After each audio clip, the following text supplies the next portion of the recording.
आज तक रेडियो सुनता है सारा जहां।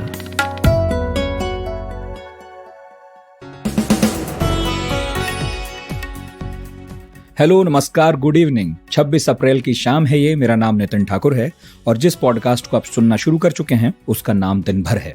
सुनने वालों को तो पता ही है, लेकिन जो नए जुड़ने वाले दोस्त हैं उन्हें बताते हैं कि हम यहाँ करते क्या हैं।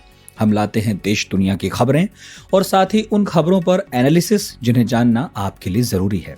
तो कौन सी हैं ये खबरें, बताता हूँ। 1 मई से 18 साल के ऊपर वाले जितने लोग हैं वो भी वैक्सीन लगवा सकते हैं, लेकिन क्या राज्यों के पास सफिशिएंट स्टॉक है, ये जानेंगे।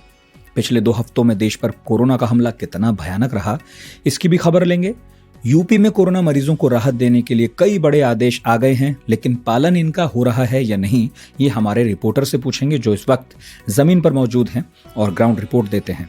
और इसके अलावा जानेंगे कि विदेश से भारत को कौन कौन मदद कर रहा है और डिप्लोमेसी की दुनिया में इसे लेकर क्या कहा जा रहा है।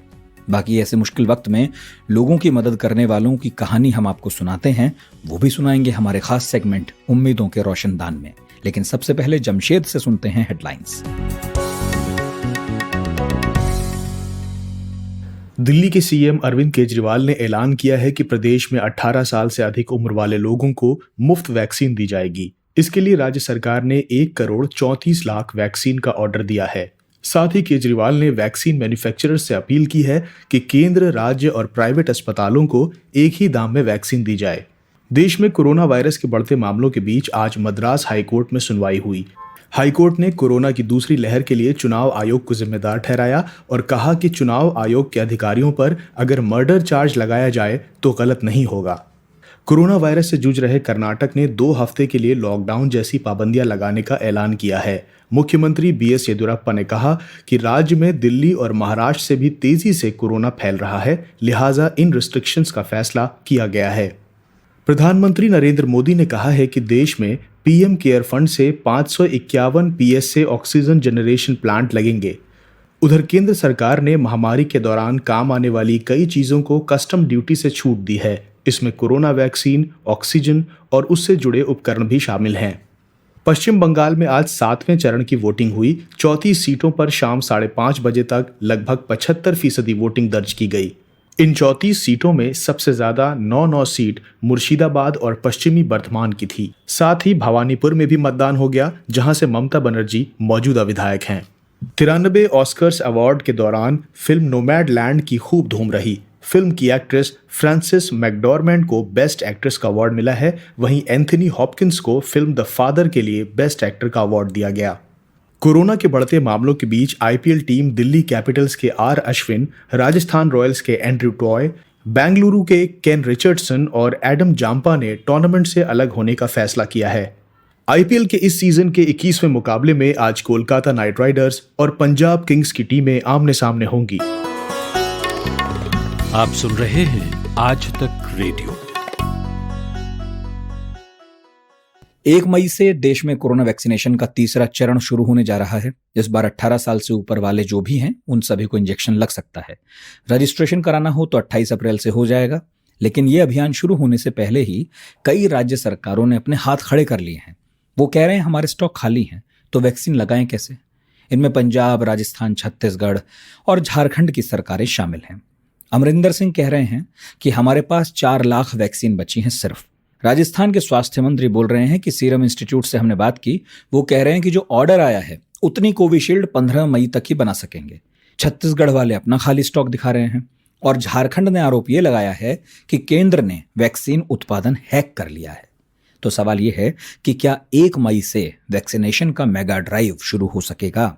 जमीनी हकीकत जानने के लिए हमने फोन मिलाया इंडिया टुडे टीवी में national affairs editor Rahul Srivastava को।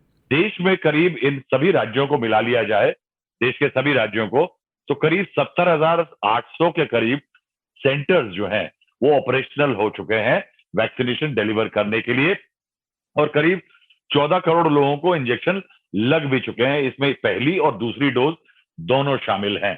लेकिन अगर आप ये देखें कि स्थिति जिस तरह का निर्माण हो रहा है कि क्या रेस्पॉन्स है पूरे देश भर में वैक्सीनेशन को लेकर के, कि एक तरफ हम कहते हैं कि हमारे पास कितने वैक्सीन है और कितनी कैपेसिटी है, लेकिन क्या वैक्सीनेशन की डिलीवरी किस तरह से हो रही है, इसको देखते हुए अभी भी एक संशय का माहौल है। देश में आज की तारीख में अगर आज की बात करें तो करीब 1 crore vaccination in 70,000 vaccination centres पे दिए जा सकते हैं, लेकिन 30 से 32-35 लाख के बीच में ही वैक्सीनेशन लग पा रहे हैं, यानी कि करीब 1/3 कैपेसिटी यूज हो रही है और 2/3 कैपेसिटी का इस्तेमाल नहीं हो रहा है, जो कि एक इस बात को ये बताता है कि वैक्सीन अवेलेबिलिटी जो है अभी और आज की तारीख में जो राज्यों के पास डोजेस अवेलेबल हैं उनका इस्तेमाल नहीं हो रहा है। तो ये दर पूरी वैक्सीनेशन ड्राइव को धीमा कर देगी। हाँ, हालांकि ये बात है कि जो दो कोविड वैक्सीनेशन बना रहे हैं बड़ी कंपनियां SII और भारत बायोटेक, उनकी तरफ से भी कैपेसिटी एनहांसमेंट की जो बात कही गई थी सरकार के द्वारा, वो दोनों कंपनियां भी अभी अपनी कैपेसिटी पे मैन्युफैक्चरिंग को नहीं ला पाई है। स्टेटेड कैपेसिटी एक की करीब 70 मिलियन डोजेज है हर महीने, एक की करीब 100 मिलियन डोजेज है, वो कैपेसिटी नहीं ला पाई है। तो एक तरफ इंतजामात जो हैं वो नीचे जमीनी स्तर पर दिख रहे हैं कि वो हैं, बन रहे हैं, लेकिन वैक्सीन का पहुंचना और वैक्सीन का रेस्पॉन्स, इसके बीच में एक तारतम्य नहीं बैठ पा रहा। जिस तरह से लोगों का रेस्पॉन्स भी है और अवेलेबिलिटी ऑफ वैक्सीन है, इसको लेकर के जब ये नई मुहिम शुरू होगी 1 मई से, जो कि दुनिया की सबसे बड़ी मुहिम में से बनेगी किसी एक वैक्सीनेशन की, उसको लेकर के अभी भी संशय का माहौल बना हुआ है। अच्छा राहुल जी, बीजेपी की जहां सरकारें हैं वहां से तो शिकायतें नहीं मिल रही हैं, लेकिन जहां उनकी नहीं है सरकार वहां से शिकायतें आ रही हैं, ऐसा क्यों? देखिए, सबसे बड़ी बात है कि बीजेपी राज्य शासित राज्य जो हैं वो अपनी केंद्र सरकार के खिलाफ नहीं बोलेंगे। वो कोई ऐसा डिस्कॉर्डेंट नोट या विवादास्पद बात नहीं करेंगे जिससे केंद्र की सरकार जो कह रही है उसको वो मुश्किल में आए। तो अगर राज्य जो 4 राज्य हैं, झारखंड है, छत्तीसगढ़ है, पंजाब है, राजस्थान है, इनका कहना है कि जो देखिए पहला जो मुहैया कराया वो केंद्र ने मुहैया करा के दिया कि राज्य सरकारें इसको वितरित करेंगी, यानी इसको एक्सरसाइज को अंजाम देंगी, वैक्सीनेशन को। और इन 4 राज्यों का क्लेम ये भी है कि एक तरफ केंद्र सरकार को जो वैक्सीन मिलता है तो वो 150 रुपए मिलता है, और जब यही वैक्सीन राज्य सरकारों को बेचे जाने की बात हो रही है तो ये वैक्सीन 400-600 पे आ रहा है। और उनका कहना है कि ये भेदभाव की नीति है और इससे वैक्सीनेशन ड्राइव को नुकसान होगा। तो एक अवेलेबिलिटी की क्या मई 1 से सीरम इंस्टीट्यूट ऑफ इंडिया और भारत बायोटेक राज्य सरकारों को इतने बड़े स्केल पे वैक्सीन दे पाएंगे कि नहीं दे पाएंगे, और अगर नहीं दे पाएंगे तो ये इस पूरी एक्सरसाइज को शुरू करने का कोई फायदा नहीं है। दूसरा, उनका कहना है कि उनके ऊपर बर्डन बहुत ज्यादा बढ़ जाएगा, क्योंकि अगर आंकड़े देखें, अभी इंडिया रेटिंग नाम की एक संस्था ने एक स्टडी बनाई थी कि जो टोटल कॉस्ट है वो 670 बिलियन टोटल कॉस्ट है वैक्सीनेशन की पूरे देश की। उसमें राज्य सरकारों का करीब 400 से ऊपर बिलियन का खर्चा है। तो खर्चा 150 रुपए के हिसाब से अगर इतना है तो बात के हिसाब से और ज्यादा बढ़ जाएगा। तो उनका कहना है कि ना तो वैक्सीन अवेलेबल है, दूसरा अगर अवेलेबल भी होती है तो उसकी कीमत इतनी ज्यादा है कि वो राज्य सरकारों के ऊपर बहुत ज्यादा भार डाल देंगे।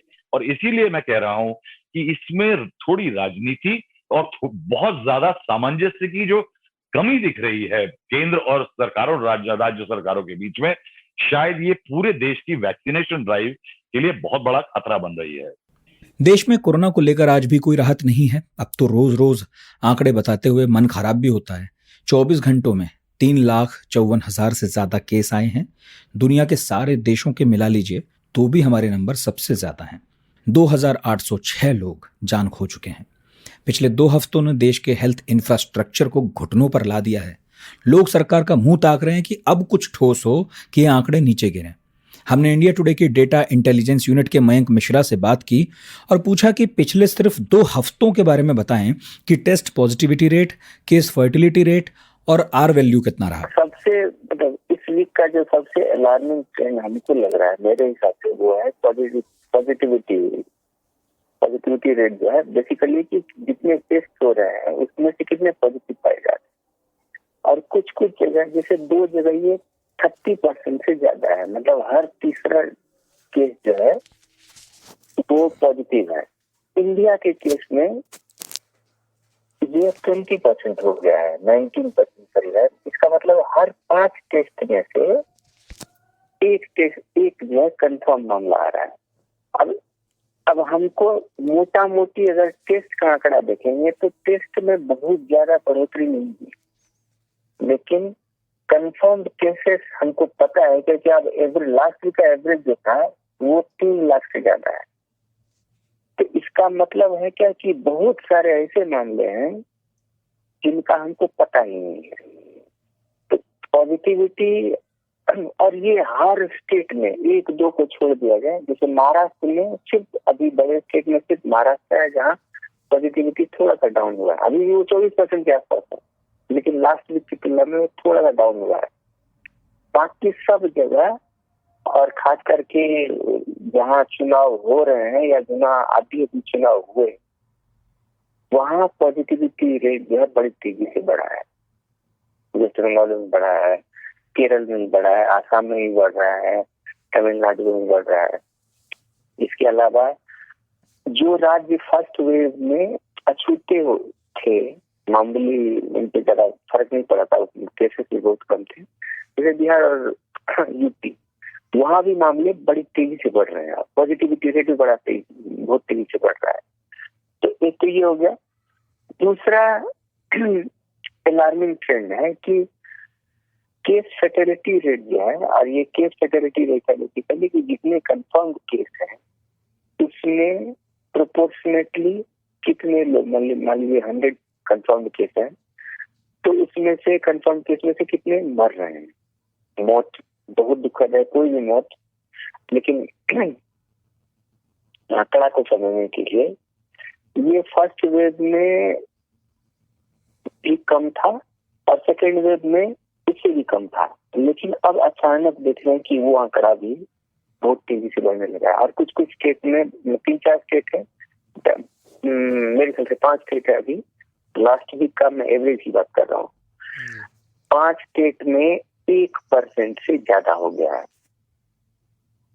और एक और चीज बता देंगे, महाराष्ट्र में पॉजिटिविटी रेट कम हो रहा है, केसेस बढ़ने की संख्या कम हो रही है, लेकिन डेथ रेट में, फर्टिलिटी रेट में अचानक बड़ा स्पाइक आया, और इसीलिए हम जो रोज का आंकड़ा देख रहे हैं मरने वाले का, तो महाराष्ट्र बहुत आगे है। तो ये तीनों ट्रेंड, लेकिन इन सब के बीच में एक ही थोड़ा सा सिल्वर लाइनिंग जिसको हम आशा किरण कर सकते हैं, वो ये है कि रिप्रोडक्शन रेट जो है, और ये ब्रह्म मुखर्जी साइंटिस्ट है मिशिगन यूनिवर्सिटी की, और वो कैलकुलेट करती हैं और हर दिन अपडेट करती हैं, उनके हिसाब से 24 अप्रैल को खत्म हुए वीक में आरओ जो है, रिप्रोडक्शन वैल्यू जो है, वो पिछले वीक के रिप्रोडक्शन वैल्यू से कम हुआ है। और स्टेट लेवल पे भी ऑलमोस्ट हर स्टेट में, कुछ 2-3 को छोड़ के ऑलमोस्ट हर स्टेट में आरओ वैल्यू जो है वो पिछले वीक की तुलना में इस वीक अभी खत्म हुए वीक में कम हुआ है। तो यही एक पॉजिटिव चीज है। बाकी सारा जिस किसी भी आंकड़ा को आप देखेंगे तो उसे मायूसी ही लगेगी। अच्छा मयंक, क्या लग रहा है इस हालत को देखकर, अभी नंबर और कितना ऊंचा जा सकता है और राहत कब मिलेगी? देखिए, अभी तक जो प्रोजेक्शन आ रहा है, और उसमें फिर मैं ब्रह्म मुखर्जी का प्रोजेक्शन में बता रहा हूँ, वो प्रोजेक्शन के हिसाब से मोस्ट लाइकली, और हम लोग उम्मीद करें कि ऐसा ही हो, कि मई के मिड में 15 मई तक ये सिचुएशन पीक कर जाएगा। और इसमें है क्या कि उनका कहना है कि मई के फर्स्ट वीक में औसतन 4 से 5 लाख केस हो सकते हैं, और मई के सेकेंड मिड में औसतन हर दिन जो है वो 8 से 10 लाख केसेस हो सकते हैं, और मौत का आंकड़ा करीब औसतन रोज का 4000 के आसपास हो सकता है। तो ये सब प्रोजेक्शन है। हम उम्मीद करें कि मई के मिड में हम पीक आउट कर जाए और उसके बाद से फ्लैटन होना शुरू हो, डेथ्स भी कम हो, नंबर ऑफ केसेस भी कम हो, ट्रांसमिशन भी कम हो, सब कुछ पॉजिटिविटी रेट भी कम सब बन जाए, अभी तक के हिसाब से मिड में हम मान के चल रहे हैं, क्या कि वो मतलब तब तक आटा टला नहीं है। सुबह सुबह ऐसा लगता है कि सबकी गाड़ी छूट रही है, लेकिन न्यूज भी तो मिस हो रही है। स्कूल, कॉलेज या ऑफिस की पूरी तैयारी तो हो जाती है, मगर देश दुनिया की अपडेट्स ले पाते हैं क्या? तो आपकी प्रॉब्लम का स्मार्ट सॉल्यूशन ये है कि अपनी सुबह की शुरुआत आप आज तक रेडियो के साथ कीजिए। कल क्या हुआ और आज क्या हो सकता है, सटीक एनालिसिस, पहले बड़ी खबरें और फिर अखबारों के चुनिंदा मोती। ये है सुबह का खबरनामा, आज का दिन, मेरे यानी नितिन ठाकुर के साथ।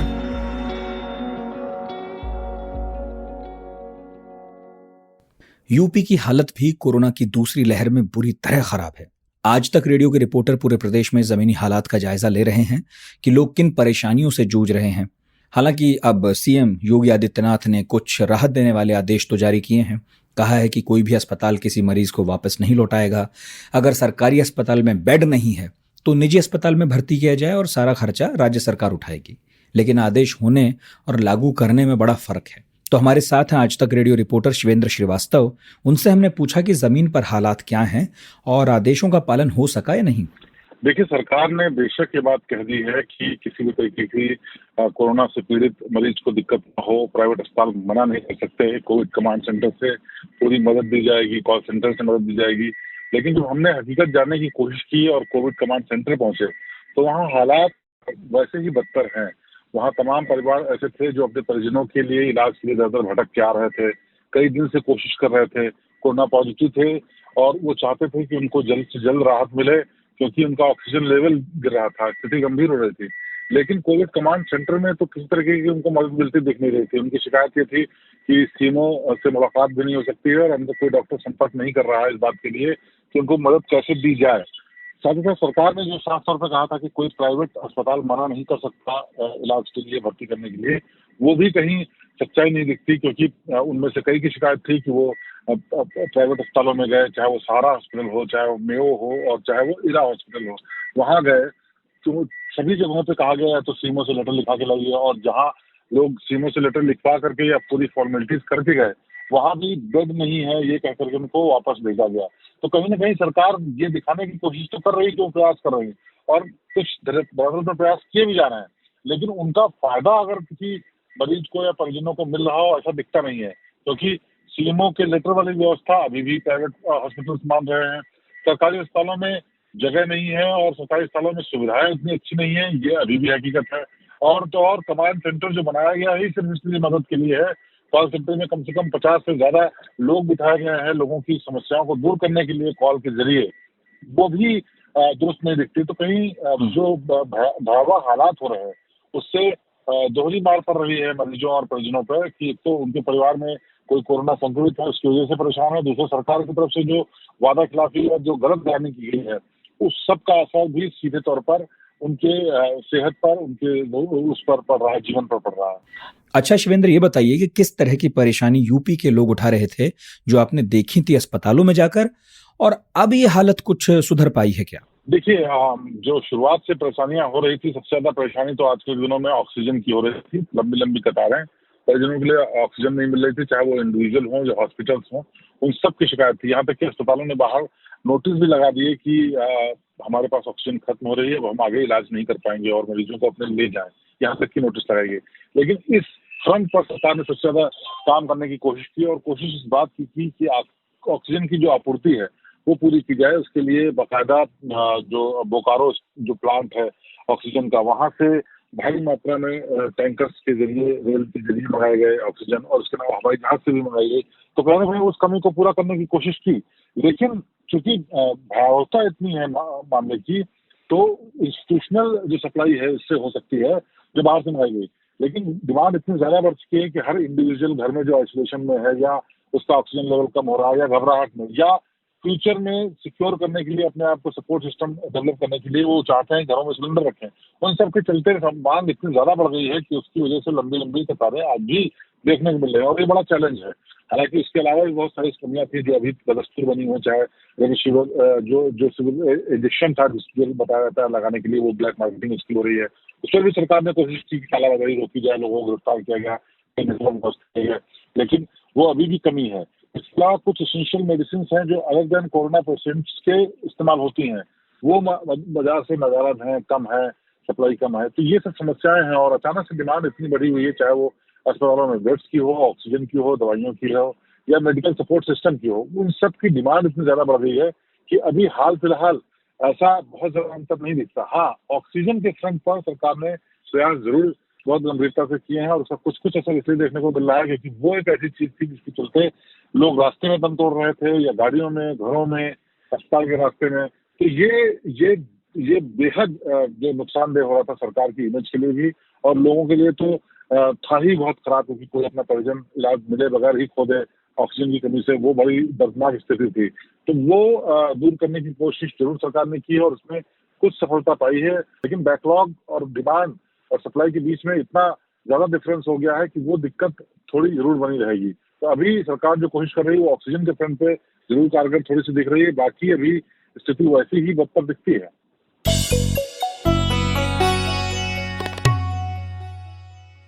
और भारत की हालत के चर्चे विदेश तक में हैं। भारत चीन सीमा पर करीब साल भर से तनातनी के बावजूद श्रीलंका में मौजूद चीनी दूतावास ने कहा है कि हम भारत के साथ हैं इस मुश्किल वक्त में। इसके अलावा फ्रांस के राष्ट्रपति Emmanuel Macron, European Union, America, Britain, Denmark, Germany, Hong Kong सभी कह रहे हैं कि हम मदद करने को राजी हैं, एकदम तैयार हैं। और इस पर हमने बात की इंडिया टुडे चैनल की foreign affairs editor Geeta Mohan से।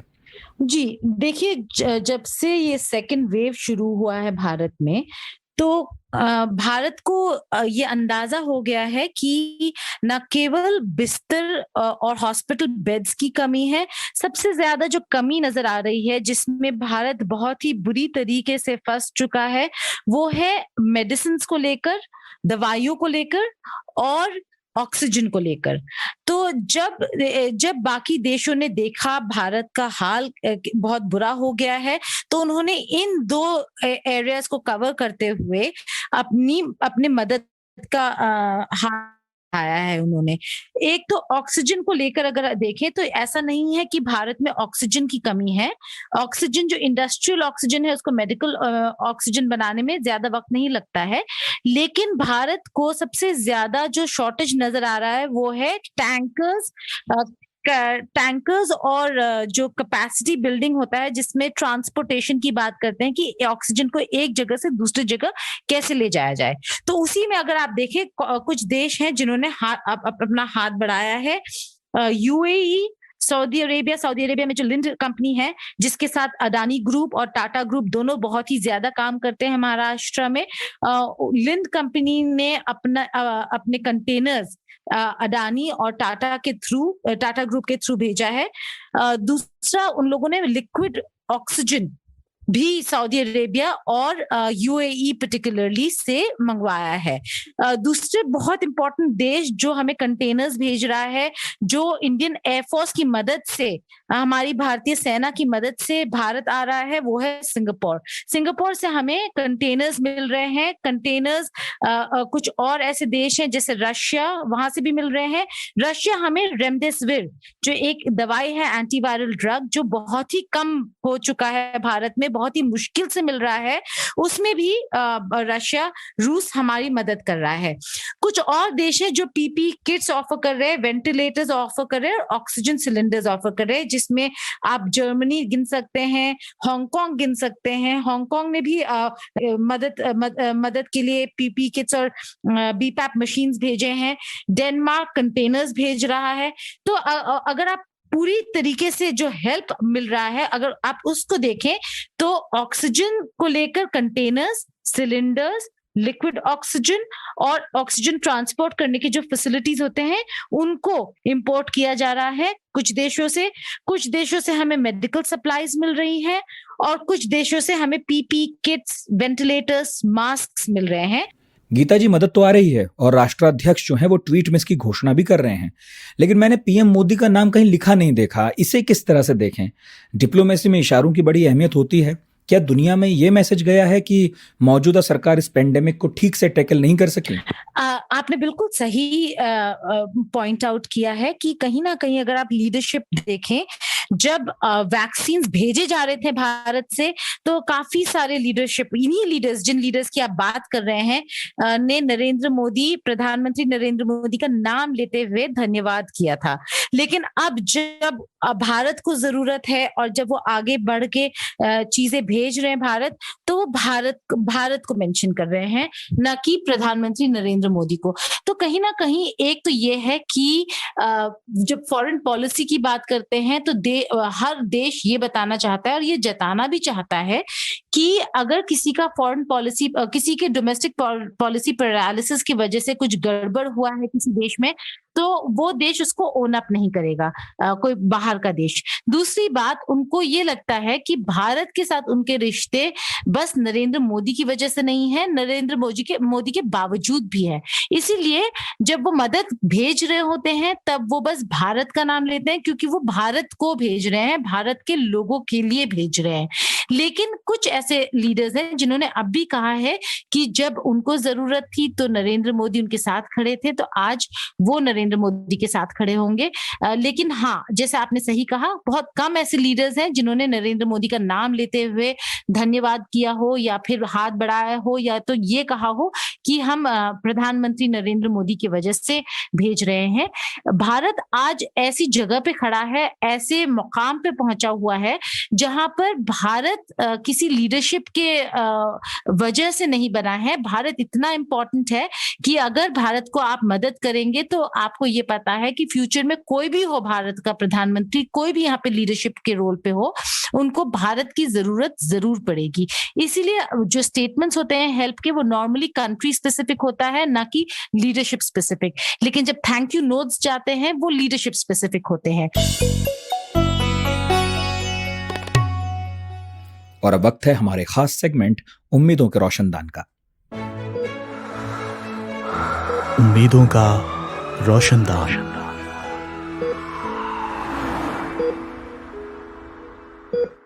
उम्मीद के पंख होते हैं और वो आत्मा में रहती है। वो बिना शब्दों के गुनगुनाती है और कभी रुकती नहीं। मैंने दुनिया की सबसे ठंडी जगह पर और सबसे अजीब समंदर में भी उम्मीद को सुना है। अमेरिकन पोएट हुई हैं एमिली डिकिंसन। ये उनकी एक कविता का हिस्सा है। हम भी सुनते थे बचपन में कि जब कुछ नहीं रहेगा तब भी उम्मीद बची रहेगी, वो आती रहेगी छोटे बड़े रोशनदानों से। और आज उम्मीदों के रोशनदान में बात एक जुझारू नौजवान डॉक्टर की। छत्तीसगढ़ में बस्तर का एक इलाका है अबूझमाड़। पढ़िएगा इसके बारे में, जैसा नाम है वैसा गुण। चारों तरफ अभेद्य जंगल है और उसमें छितराए हुए बसे हैं विकास की नाली से कटे हुए कई गांव। ऐसे भी गांव जहां आज तक बड़े अधिकारी नहीं पहुंचे और जहां आज तक जमीन का सर्वेक्षण नहीं हो पाया। इसी अबूझमाड़ में एक गांव है ताकिलोड़, जो बाकी आबादी से कटा हुआ है क्योंकि बीच में पड़ते हैं घने जंगल, नदी और नाले। अब सोचिए कि यहाँ कोविड-19 की वैक्सीन कैसे पहुंचाई जाती, और उससे भी मुश्किल ये कि कैसे इन लोगों को वैक्सीन लगाने के लिए मनाया जाता। व्हाट्सएप जिनके पास है वो तो मान नहीं रहे हैं, हेजिटेंट हैं। और ये अशिक्षित लोग जो शहरियों को चतुर समझते हैं, शक की निगाह से देखते हैं, वो कैसे मानते हैं। लेकिन ये जिम्मेदारी पूरी की एक नौजवान डॉक्टर सरिता मनहर ने। उनकी टीम के लिए इस गांव तक पहुंचने का सफर आसान नहीं था। पहले मोटरसाइकिल, फिर नाव और फिर पैदल चलते हुए वो और उनकी टीम गांव पहुंची। यहाँ एम्बुलेंस से नदी के पास तक गए, इंद्रावती नदी। फिर वहाँ नदी हम लोग नाव से पार किए और उस तरफ नदी के पार जाने के लिए कुछ अरेंजमेंट्स थी पहले से। उधर से उन लोग बोले थे कि अरेंजमेंट करेंगे, बट अनफॉर्चुनेटली उस दिन हो नहीं पाया था। तो फिर हम लोग, कुछ लोग इधर बाइक लेके गए थे जो साथ में टीचर्स थे उन लोगों ने, तो उनके बाइक को फिर हमें नाव से पार करना पड़ा उस तरफ।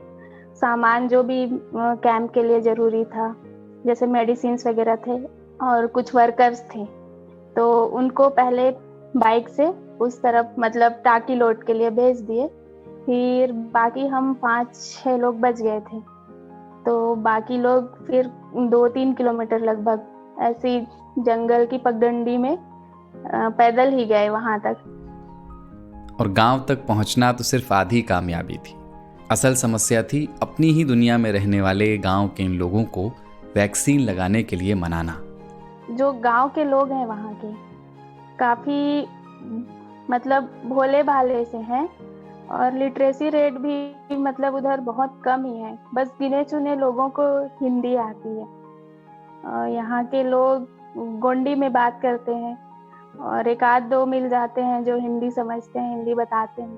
तो शुरू में उनको टीका लगाने के लिए बोलने से एज यूजुअल ही है, जैसे सब लोग डरते हैं वैसे उनको भी था। पर जैसे जैसे उनको बताया गया कि उसके फायदे क्या हैं, उससे उनको क्या लाभ मिलेगा, तो फिर वो धीरे से समझ गए। फिर तकरीबन हम लोगों ने 45 से 60 इयर्स के लोगों को जो वैक्सीन करना था, तो उसमें हम लोग 60 लोगों का वैक्सीनेशन किए थे वहाँ पे।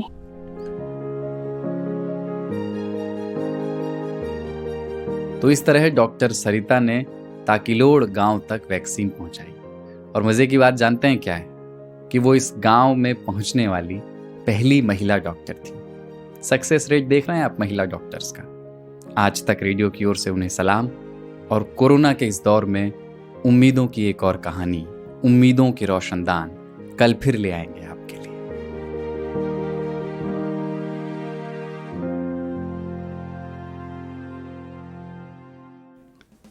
तो अब विदा लेने का वक्त। आज का शो प्रोड्यूस किया है जमशेद कमर सिद्दीकी ने और साउंड मिक्सिंग कर रहे थे अमृत रेगी। मेरा नाम है नितिन ठाकुर और हमारा शो कैसा लगा ये बताना हो तो हमारा पता है radio@aajtak.com। अपना बहुत ख्याल रखिए और सुनते रहिए आज तक रेडियो।